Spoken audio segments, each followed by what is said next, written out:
I have an update from my last video on how to replace the drain pump on an LG front load style washing machine. And this way is going to save you literally hours. So all I did was I cut a square rectangle in the side of the housing right where the drain pump is.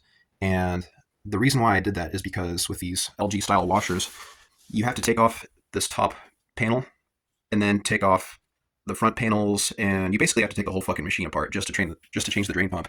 And this is like the seventh time I've had to change out the drain pump.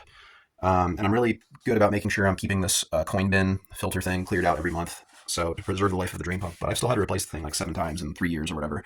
And it doesn't help that I have, my dryer on top of it. So anytime I have to change it, it's an extremely arduous, like all day long thing. And that's with practice even. So what I've done is by cutting out this rectangle, not only do I not have to take the machine apart anymore, but I don't even have to take the manifold apart of the drain pump. I don't have to undo any of these hoses, like this feed hose or this drain line. I don't even have to turn off the power to the machine. I just pull these wire clips off of the drain pump, and then I just take a Phillips head screwdriver and unscrew it from the manifold and pull it out, and then put the new one in. The other thing that I did is, so the drain pump attaches to the manifold like that. There's 3 screws. There's one there on the top you can see, one there where my thumb is, and then there's another one on the bottom of it. And to get to that one on the bottom, it threads in like right there.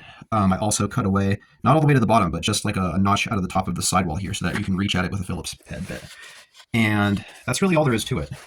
The one thing I did, you want to be really careful when you're cutting this. I used a grinder, and you want to be careful you don't slice into these lines. And what I did is I cut, you can do the same measurement if you want so that you can avoid cutting these lines. I basically pulled 1 inch from this line here for this side of the cut, and I just had the same reveal of distance from this groove here matching on the other side. And by doing a rectangle like that, where I also pull 1 inch from the bottom of the machine, I was able to cut through this without hitting any of the lines.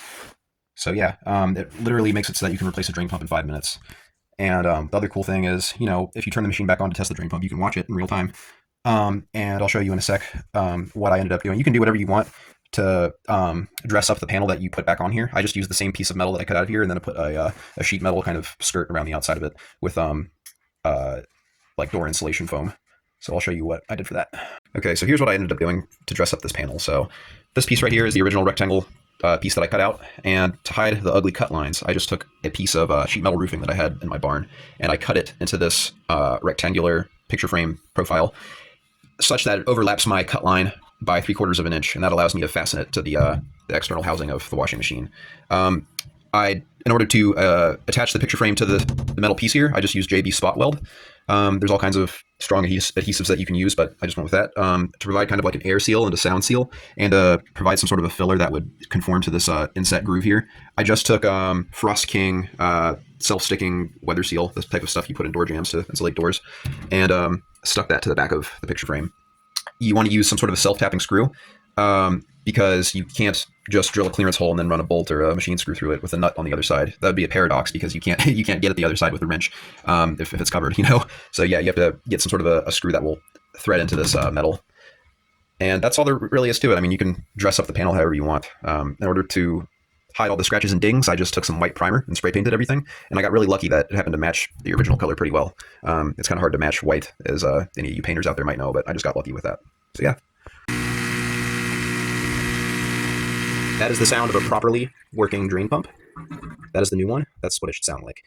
If you get that OF code, and I mean, that surely tells you it's a drain pump issue, but if you hear like a loud grinding noise, that sounds like it's coming from this bottom quadrant of the machine.